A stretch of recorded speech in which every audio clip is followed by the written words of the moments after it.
मोअज़्ज़िज़ दोस्तों, मैं हूं माजिद मलिक और आप तमाम देखने और सुनने वालों को अस्सलाम वालेकुम।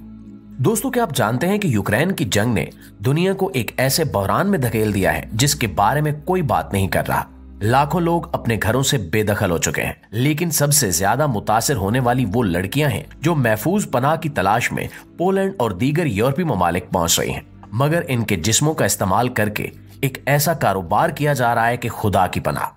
जी हाँ, यूक्रेन की इस जंग ने खवातीन और बच्चों को एक नए जहन्नुम में धकेल दिया है।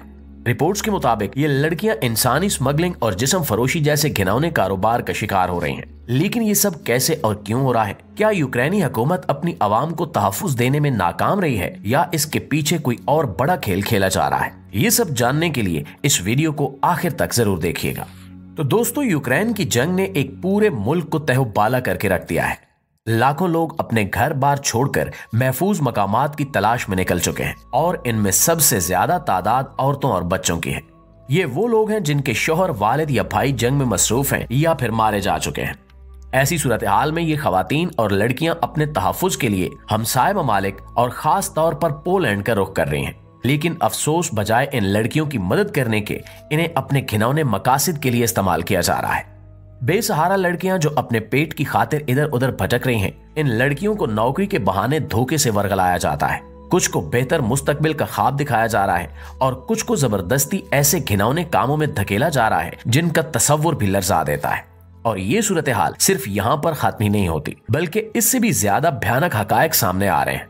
जो लड़कियां इन घिनौने कामों का शिकार बन रही हैं, वो सिर्फ जिस्म फरोशी तक महदूद नहीं है, बल्कि इनमें से कई को इंसानी स्मगलिंग के नेटवर्क्स में धकेल दिया जाता है, जहां इनकी खरीदो फरोख्त होती है जैसे वो कोई सामान हो। ये नेटवर्क मुनज़्ज़म अंदाज में काम कर रहे हैं और इनके पीछे मौजूद अनासिर अक्सर मकामी और बैनुल अक़वामी सतह पर फैले हुए हैं। ये लड़कियां ऐसी जगहों पर ले जाई जाती हैं जहां इन्हें हर तरह के इस्तेहसाल का सामना करना पड़ता है।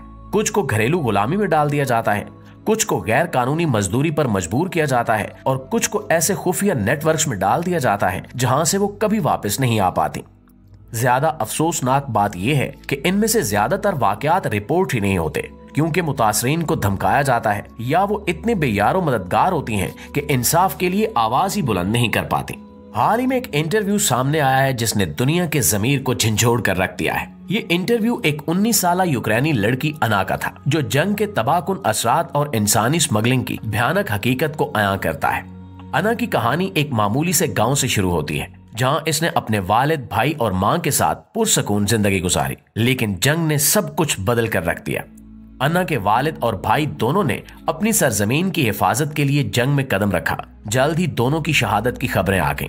एक साथ 2 जनाजे देखने वाली अना की दुनिया अंधेरों में डूब गई। जंग की वहशत ने न सिर्फ अना के खानदान को खत्म किया, बल्कि इसकी जिंदगी को एक ऐसे रास्ते पर डाल दिया जहां हर मोड़ पर धोखा और इस्तेहसाल था।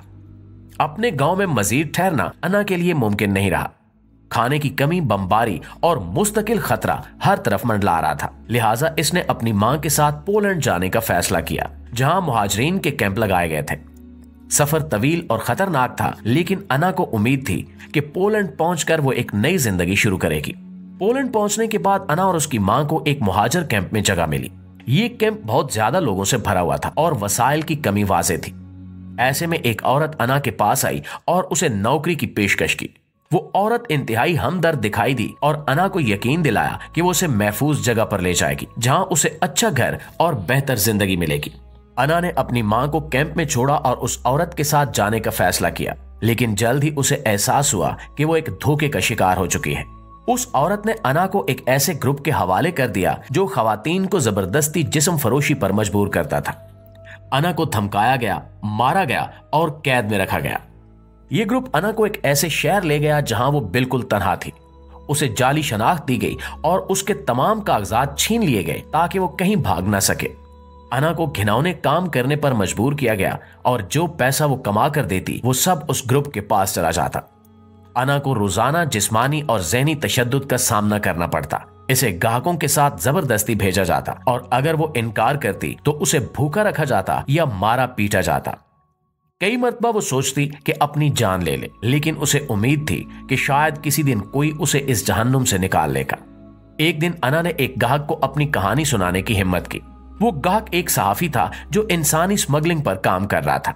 उसने अना की कहानी को रिकॉर्ड किया और इसकी मदद करने का वादा किया। कई महीने की कैद और इस्तेहसाल के बाद अना को एक बैनुल अक़वामी तंजीम ने उस ग्रुप के चुंगल से आजाद करवा लिया, लेकिन आजादी के बावजूद अना की जिंदगी पहली जैसी नहीं रही। इसका जिस्म और रूह दोनों जख्मी हो चुके थे। प्यारे दोस्तों, अना अब इंसानी स्मगलिंग के खिलाफ मुहिम चला रही है और अपनी कहानी दुनिया के सामने ला रही है ताकि दूसरे लोग इस जाल का शिकार ना हो। इसका इंटरव्यू दुनिया के लिए एक पैगाम है कि जंग ना सिर्फ तबाही लाती है बल्कि कई बेगुनाहों की जिंदगियां भी उजाड़ देती है। अना ने बताया कि ये नेटवर्क बहुत मुनज़्ज़म और माहिर अंदाज में काम करते हैं। इनका पहला कदम हमेशा शिकार को अपनी तरफ खींचना होता है। जंग के दौरान खौफजदा और बेसहारा अफराद इनके लिए सबसे आसान टारगेट होते हैं। ये नेटवर्क सिर्फ जिस्म फरोशी तक महदूद नहीं था, बल्कि इन लड़कियों को दूसरे ममालिक में गैर कानूनी मजदूरी के लिए भेज दिया जाता। अना ने दीगर लड़कियों की कहानियां भी सुनी जो घरेलू काम के बहाने दूसरे ममालिक भेजी गईं, लेकिन वहां इनके साथ गुलामों जैसा सलूक किया गया। इन लड़कियों की जिंदगी एक न खत्म होने वाले इस्तेहसाल की कहानी बन गई थी, जहां कोई इंसाफ नहीं था और कोई उम्मीद बाकी नहीं थी। अना को इन घिनौने हालात के बावजूद उम्मीद का दामन छोड़ने पर मजबूर नहीं किया जा सका। वो हर रात दुआ करती कि कोई इसे इस जहन्नुम से निकाल ले। एक दिन एक गाहक ने अना की कहानी सुनने की कोशिश की और वो गाहक एक खुफिया सहाफी निकला जो इंसानी स्मगलिंग पर तहकीक कर रहा था। उसने अना की बातों को रिकॉर्ड किया और एक बैनुल अक़वामी तंजीम से राब्ता किया और यहां से अना की जिंदगी में तब्दीली की पहली किरण नमूदार हुई। प्यारे दोस्तों, इसके अलावा भी पोलैंड के बारे में ये कहानियां मशहूर हैं कि वहां एक मखसूस बाजार लगता है जहां लोग चंद घंटों के लिए शादी कर सकते हैं ताकि कानूनी तौर पर अपनी जिस्मानी ख्वाहिशात पूरी की जा सकें। ये बाजार इस मकसद के लिए तरतीब दिया गया है कि लोग वक्ती मुआहदे पर शादी करें और फिर अपनी राहें जुदा कर लें। ऐसे काम न सिर्फ इखलाकी तौर पर सवालिया निशान है बल्कि मुआशरती अक़दार को भी नुकसान पहुंचाते हैं। ताहम इस किस्म की कहानियों की तस्दीक नहीं हुई और ये ज्यादातर अफवाहें या गैर मुस्तनद खबरों पर मबनी है। मुआशरती और मजहबी अक़दार के तहत ऐसे मामलात को सख्ती से मुस्तरद किया जाना चाहिए। जी तो प्यारे दोस्तों, ये थी हमारी आज की वीडियो। इस वीडियो के हवाले से आप दोस्तों की राय क्या कहती है कमेंट सेक्शन में हमें जरूर बताइएगा। वीडियो अच्छी लगे तो इसे लाइक करके हमारी हौसला अफजाई भी जरूर कर दीजिएगा और अगर आप चैनल पर नए हैं तो चैनल को सब्सक्राइब और बेल आइकन को प्रेस जरूर कर दीजिएगा ताकि हमारी हर नई वीडियो का नोटिफिकेशन आप तक बाकायदगी के साथ पहुंचता रहे। इंशाल्लाह आपकी खिदमत में हाजिर होते हैं एक नए मौजू और एक नए टॉपिक के साथ। तब तक अपना ढेर सारा ख्याल रखिए। अल्लाह निगहबान।